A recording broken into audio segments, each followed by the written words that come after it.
در این ویدیو قصد داریم یکی از قدرتمندترین ابزارهای تحلیلی تکنیکی رو معرفی کنیم که با ترکیب اندیکاتور سوپرترند و سیستم امتیازدهی دینامیک روند شما رو در مسیر تشخیص روندهای صعودی و نزولی با دقت بیشتر یاری میکنه. اگه به دنبال روشی مؤثر برای تایید قدرت روندها و ورود به معاملات در نقاط دقیق هستین، حتما این ویدیو رو تا انتها تماشا کنید. دوستان عزیز سلام، من علیرضا هستم و به کانال خودتون، کانال گلدن تریدینگ سیستم خیلی خوش اومدین. خیلی خوشحالم که با یه ویدیو دیگه میتونم در خدمتتون باشم. اندیکاتوری که در تصویر مشاهده میکنید یه ابزار پیشرفته برای پیگیری و شناسایی روند هست که اندیکاتور معروف سوپرترند رو با یه تکنیک نوآورانه به نام سیستم امتیازدهی دینامیک روند ترکیب میکنه و در نتیجه باعث میشه نتایج قابل اعتماد تری برای شناسایی تغییرات روند و همچنین دریافت سیگنال های خرید و فروش رو داشته باشیم. نحوه عملکرد اندیکاتور بدین شرح هست که از سیستم امتیازدهی دینامیک برای اندازه‌گیری حرکت قیمت نسبت به باندهای بالایی و پایینی سوپرترند استفاده میکنه. این سیستم امتیازدهی لایه‌ای از تایید روند رو اضافه کرده و قدرت روند قیمت رو در یک بازه زمانی مشخص ارزیابی میکنه. بنابراین برخلاف اندیکاتورهای سنتی سوپرترند که فقط به محاسبات ATR متکی هستند، این اندیکاتور از مکانیزم امتیازدهی برای ارائه اطلاعات دقیق‌تر درباره جهت روند استفاده میکنه. در نتیجه این ویژگی به معامله‌گران کمک میکنه تا هم در بازارهای دارای روند و هم در بازارهای نوسانی با اطمینان بیشتری عمل کنند. اصلی ترین جزء اندیکاتور این خطوط سوپرترندی هست که به رنگ‌های قرمز و آبی نمایش داده میشه. هنگامی که قیمت بالای این باند قرار داشته باشه و رنگ سوپرترند به رنگ آبی نمایش داده بشه، روند و مومنتوم صعودی رو خواهیم داشت. قیمت پایین این خط قرار داشته باشه و رنگ سوپرترند به رنگ قرمز نمایش داده بشه، روند و مومنتوم نزولی رو خواهیم داشت. هنگام تغییر فاز سوپرترند از نزولی به صعودی، اندیکاتور یه لیبل آبی رنگی رو پایین قیمت نمایش میده که حرف L در اون نوشته شده که مخفف کلمه لانگ هست. بالعکس هنگام تغییر فاز سوپرترند از صعودی به نزولی، اندیکاتور یه لیبل قرمز رنگی رو بالای قیمت نمایش میده که حرف S در اون نوشته شده و مخفف کلمه شورت هست. از این لیبل ها دوستان میتونید به عنوان سیگنال های خرید و فروش و همچنین میتونید برای خروج از معاملاتتون هم از این تغییر فازها استفاده کنید. شاید در نگاه اول بگین که سیگنال هایی که صادر شدن معمولا زمانی رخ میده که مقداری از روند رو ما از دست دادیم. اگه بخوایم تک بعدی به اندیکاتور نگاه کنیم، قاعدتا سیگنال های خرید و فروش اندیکاتور فقط به درد افراد کم ریسک میخوره، ولی سیگنال هایی که دریافت میکنیم از جهت دیگه سیگنال های قابل اعتماد تری هستند. ولی اگه بخوایم با ترکیب سایر ابزارها یا روش‌های تحلیلی دیگه از این اندیکاتور استفاده کنیم، قطعاً سیگنال‌های اندیکاتور نه تنها تأخیری نیستند بلکه کاملاً در جهت اطمینان و قابل اتکا هستند. یه مثال ترکیبی خیلی ساده رو در ادامه ویدیو خدمتتون توضیح میدم تا با انواع روش‌ها آشنا بشیم. بنابراین از این لیبل ها میتونید به عنوان سیگنال‌های خرید و فروش مطمئن و همچنین میتونید برای خروج از معاملاتتون استفاده کنید.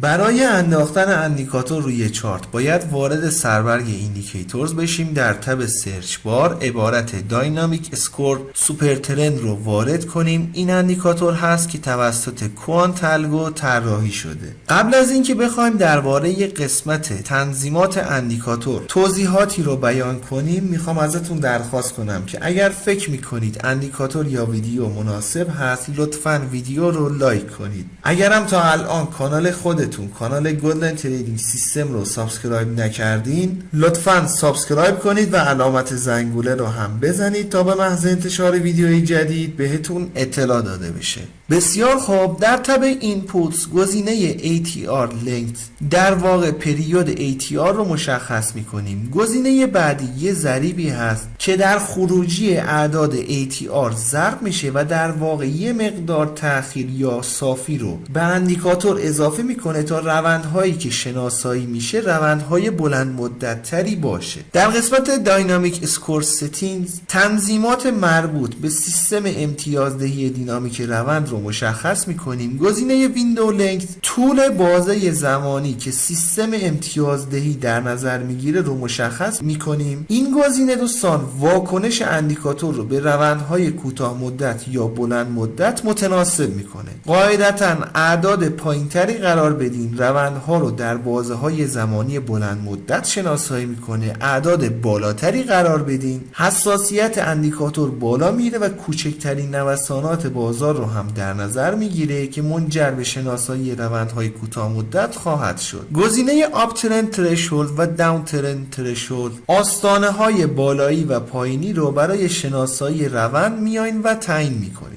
در بازارهایی که نوسانی هست و روند مشخصی رو مارکت دنبال نمیکنه، این آستانه ها رو بایستی افزایش بدین تا سیگنال های قابل اعتمادتری داشته باشین. ولی در بازارهایی که دارای روند مشخص و با مومنتوم بالا قرار داشتیم میتونید این اعداد رو کمتر در نظر بگیرین تا نقاط ورود سریعتری رو به همون بده. و اما در گزینه بعدی اگه دقت کنید رنگ کندل ها بر اساس روندی که اندیکاتور داره نمایش میده به رنگ های آبی و قرمز مشخص شدن. اگر میخواستین این قابلیت رو غیر فعال کنید میتونید تیک این گزینه رو بردارین تا رنگ کندل ها به حالت عادی تغییر کنه، ولی اگه به این قابلیت نیاز داشتین میتونید در این قسمت رنگ کندل ها رو برای حالت های صعودی و نزولی تعیین کنید. گزینه بعدی اگر تیکش فعال باشه بر اساس روندهای صعودی و نزولی میاد و چارت رو به رنگ‌های آبی و قرمز هایلایت میکنه که برای تشخیص بهتر روند شاید به دردتون بخوره.